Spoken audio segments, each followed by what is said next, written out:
నమస్కారం అండి. ఇవాళ కౌంటింగ్ ఏజెంట్స్‌కి మనము ఆ రోజు జరగబోయే దాని గురించి చెప్తున్నాను. సో, ఫస్ట్ మీరు కౌంటింగ్ ఏజెంట్‌గా ఉదయం 6 గంటలకల్లా కౌంటింగ్ రూమ్స్‌కి, హాల్‌కి వెళ్ళిపోవాలండి. మీతో వెళ్తున్నప్పుడు మీరు తీసుకువెళ్ళాల్సినయి ముఖ్యంగా ఇది 18 డిక్లరేషన్ ఫామ్. ఇక్కడ మీరు ఆ రిటర్నింగ్ ఆఫీసర్ దగ్గర సంతకం చేయాల్సి ఉంటుంది. సో, ఈ ఫామ్ తీసుకువెళ్ళండి. తర్వాత మీకు ఐడీ ఇస్తారు, ఐడీ బ్యాడ్జ్ అదొకటి. తర్వాత Aadhaar or any photo ID, అలాగే ఒక బుక్లెట్ను, పెన్ మీరు నోట్ చేసుకోవడానికి. మీ దగ్గర 17C ఫామ్స్ ఉంటే కనుక పోలింగ్ బూత్వి అవి ఇవన్నీ తీసుకోండి. ముందే భోంచేయండి, ట్యాబ్లెట్స్ తీసుకొని లోపలికి వెళ్ళండి. సెల్ ఫోన్స్ తీసుకువెళ్ళొద్దు. ఒకసారి కౌంటింగ్ ఏజెంట్స్ మీరు లోపలికి వెళ్ళాక బయటికి రావడానికి ఉండదు. సో అలాగే మీ బ్యాడ్జ్ మీద ఉన్న నెంబరు, అంటే మీకు ఏ టేబుల్ నెంబర్ అనేది ముందే తెలుస్తుంది, ఏ టేబుల్ నెంబర్ వద్ద కూర్చుంటారో. సో మీరు ఆ టేబుల్ దగ్గరే కూర్చోవాలి, ఇంకెక్కడికి తిరగడానికి ఉండదు.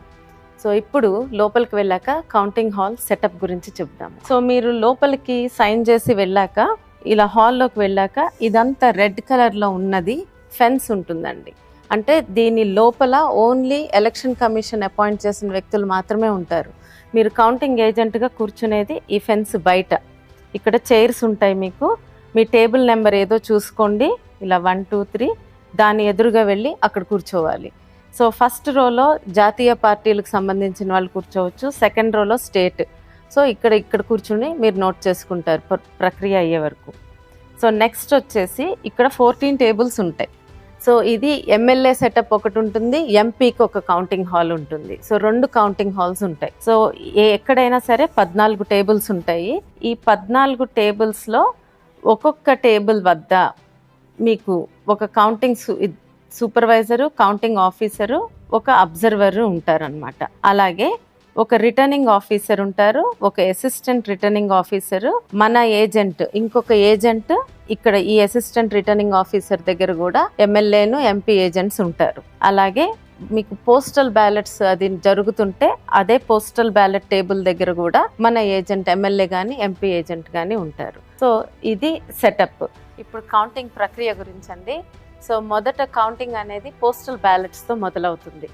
మీకు 7 నియోజకవర్గాలు ఉన్నాయనుకోండి, ఒక పార్లమెంట్ పరిధిలో 7 కౌంటింగ్ హాల్స్ ఉంటాయి. అలాగే ఎమ్మెల్యేవన్నీ విడిగా జరుగుతాయి, ఒక హాల్లో జరుగుతుంది. ఎంపీ కౌంటింగ్ విడిగా జరుగుతుంది. సో పోస్టల్ బ్యాలెట్స్ ఒక ఎమ్మెల్యేకి అదే హాల్లో పక్కన కొన్ని టేబుల్స్ వేస్తారు, అంటే ఒక 4-5 టేబుల్స్ వేసి పోస్టల్ బ్యాలెట్ కౌంటింగ్ జరుగుతుంది. పోస్టల్ బ్యాలెట్స్ ఆర్ఓ ఆఫీసర్ ఆధ్వర్యంలో జరుగుతుంది. అలాగే మన ఏజెంట్స్ కూడా ఉంటారు అక్కడ. సో అది ఒక జరిగిన మొదలుపెట్టిన అరగంటకి 30 నిమిషాల తర్వాత ఈవీఎం మెషిన్ కౌంటింగ్లు స్టార్ట్ అవుతుంది. సో ఇప్పుడు ఆ ఈవీఎం మెషిన్ కౌంటింగ్ ఎలా ఉంటుందో చూద్దాము. ఎంపీకి ఏమో విడిగా ఇంకొక రూమ్లో పోస్టల్ బ్యాలెట్ కౌంటింగ్ జరుగుతూ ఉంటుంది. అక్కడ కూడా ఆర్ఓ అధికారిను, మన ఏజెంట్స్ ఉంటారు. సో ఇప్పుడు ఈవీఎం కౌంటింగ్ ఎలా జరుగుతుందో చూద్దాం. సో మీకు ముందుగానే మీ టేబుల్ నెంబర్ ఏదో మీకు తెలుసు కదా. సో ఆ టేబుల్ దగ్గరికి వెళ్ళి మీరు ఫెన్స్ బయట కూర్చొని ఉంటారు. ఇక్కడ సెటప్ ఇలా ఉంటుంది. ఇదిగోండి టేబుల్, ఉదాహరణకి టేబుల్ 1. ఈ టేబుల్ 1కి పోలింగ్ బూత్ 1 నుంచి 1వ కంట్రోల్ యూనిట్ వస్తుంది ఫస్ట్. ఇది ముందుగానే నిర్ధారించబడి ఉంటుంది, ఏ పోలింగ్ బూత్స్ నుంచి వస్తాయి టేబుల్ 1కి అనేది. సో అలాగే ఇప్పుడు టేబుల్ 2 ఉందనుకోండి, పోలింగ్ బూత్ 2 నుంచి కంట్రోల్ యూనిట్ 1 వస్తుంది. అలాగే టేబుల్ 14 అయితే పోలింగ్ బూత్ 14 నుంచి కంట్రోల్ యూనిట్ 1 వస్తుంది. సో ఈ ప్రక్రియలో జరుగుతుంది, ఇది ముందే నిర్ధారించి ఉంటుంది. ఇక్కడ 2 కౌంటింగ్ సూపర్వైజర్లు ఉంటారు, ఒక అబ్జర్వర్ ఉంటారు. ఈ కంట్రోల్ యూనిట్ ఏదొచ్చినా ఒక ఈఎంవి మెషిన్కి కూడా కనెక్ట్ చేసి ఉంచుతారు. సో ఇప్పుడు మీకు ఇలాంటి సూట్ కేసులో మీకు కంట్రోల్ యూనిట్ తీసుకొస్తారు. తీసుకొచ్చినప్పుడు మీరు ఫస్ట్ చూసుకోవాల్సింది సీల్స్. ఈ సీలు కరెక్ట్గా ఉందా. తర్వాత ఇది ఓపెన్ చేస్తారు. ఓపెన్ చేశాక కంట్రోల్ యూనిట్ బయటకు తీస్తారు. అడ్రస్ సీల్ చూసుకోండి సరిగ్గా ఉందో లేదో. ఆ తర్వాత పేపర్ సీల్ సరిగ్గా ఉందో లేదో చూడండి. తర్వాత ఈ పేపర్ సీల్ కట్ చేసి ఓపెన్ చేస్తారు. ఓపెన్ చేసినాక ఇక్కడ మనకి గ్రీన్ సీల్ ఉంటుంది. ఈ గ్రీన్ సీల్ ముఖ్యమైనది. ఈ గ్రీన్ సీల్ కరెక్ట్గా ఉండాలి. ఇది కనుక బ్రేక్ అయి ఉంటే మీరు వెంటనే రిటర్నింగ్ అధికారికి, ఆర్ఓకి తెలియజేయండి. సో ఆ గ్రీన్ సీల్ కూడా కరెక్ట్గానే ఉందనుకోండి, అప్పుడు మీకు మెషిన్ ఆన్ చేస్తారు. మెషిన్ ఆన్ చేశాక రిజల్ట్ బటన్ నొక్కే ముందు మీకు ఈ సూట్ కేసు ఉంది కదా, దానిలో 17C బయటికి తీస్తారు. బయటికి తీసి మీకు క్లియర్గా ఇక్కడ చదువుతారు. ఇది తీసినప్పుడు మీ దగ్గర కూడా 17C ఫామ్ ఉండాలి, మీరు పోలింగ్ డేట్ నుంచి తెచ్చుకున్నది. అది లేకపోతే మీకున్న పేపర్లో ఆ ఇన్ఫర్మేషన్ ఉంటే గనక మీరు దాన్ని సరిచూసుకోండి. ఇక్కడ ముఖ్యంగా పోలింగ్ బూత్ నెంబర్ చదువుతారు, అది చూసుకోండి.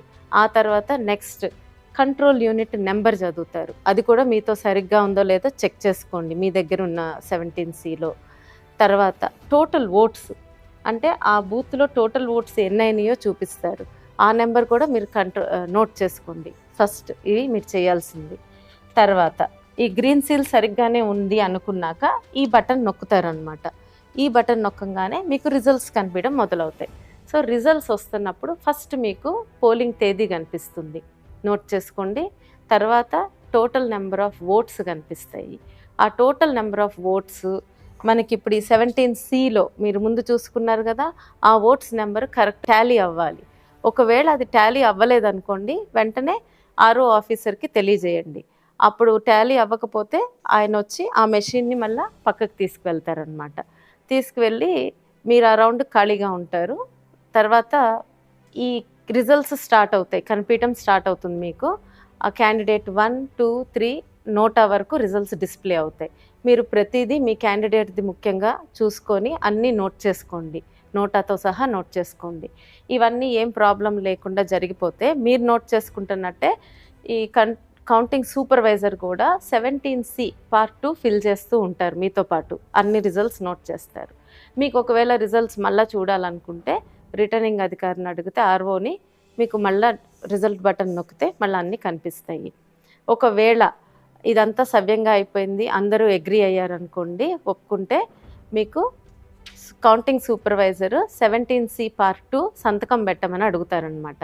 సో దానిలో మీకు ఆ కంట్రోల్ యూనిట్ నెంబర్ కూడా రాసి, అవును ఇది ఇదే కంట్రోల్ యూనిట్లో జరిగింది కౌంటింగ్ అని చెప్పి మీరు సంతకం పెడతారు. అందరూ సమ్మతమే అయితే ఆ పేపర్ తీసుకెళ్ళి కౌంటింగ్ సూపర్వైజర్ ఆర్ఓకి అందజేస్తారు. ఆయన అది కూడా సరి చూసుకొని కరెక్ట్గా ఉంటే మైక్లో అనౌన్స్ చేస్తారు, బోర్డు మీద కూడా ఈ రిజల్ట్స్ అన్నీ డిస్ప్లే చేస్తారు. ఇదంతా జరిగితే ఒక రౌండ్ ప్రక్రియ కంప్లీట్ అయినట్టు. సామాన్యంగా ఈ రిజల్ట్స్ అనేది 2-3 నిమిషాల్లో అయిపోతుంది, కానీ ఈ చెకింగ్ అంతా అవ్వడానికి మినిమం అరగంట పడుతుంది. సో దాంతో ఒక రౌండ్ అయినట్టు.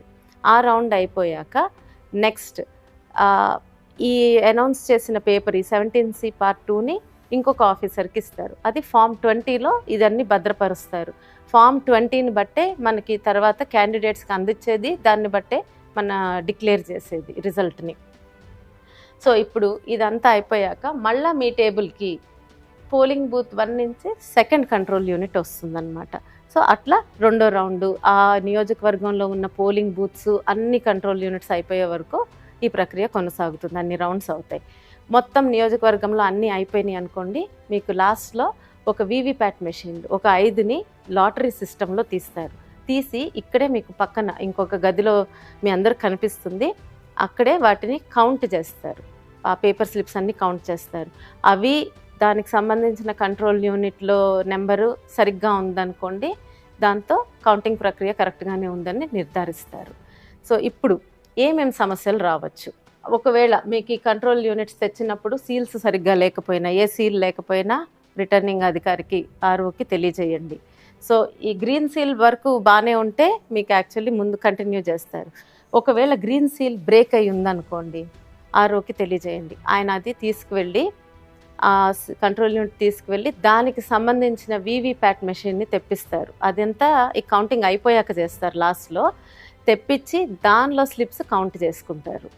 తర్వాత ఇది ఆన్ అవ్వలేదు, మీరు ఆన్ బటన్ నొక్కినా కూడా కంట్రోల్ యూనిట్ ఆన్ అవ్వలేదు, ఆర్ఓకి తెలియజేయండి. ఆయన బ్యాటరీ తీసుకొచ్చి పెడితే అది ఆన్ అయితే కౌంటింగ్ కంటిన్యూ అవుతుంది. లేదు అది వేసినా కూడా ఆన్ అవ్వలేదు అనుకోండి, కంట్రోల్ యూనిట్ని పక్కకు తీసుకెళ్ళి పెడతారు. సేమ్ మళ్ళీ వీవీప్యాట్ మెషిన్తో స్లిప్స్ కౌంట్ చేస్తారు. రెండవది మీకు టోటల్ ఓట్స్ 17C ఫామ్ మీద టోటల్ ఓట్స్ కౌంటింగ్ కంట్రోల్ యూనిట్లో టోటల్ ఓట్స్ తేడా ఉందనుకోండి, అంటే ఎక్కువ ఉన్నాయనుకోండి కంట్రోల్ యూనిట్లో, అంటే మాక్ రిజల్ట్స్ ఏమన్నా ఇరేజ్ చేసి ఉండకపోవచ్చు.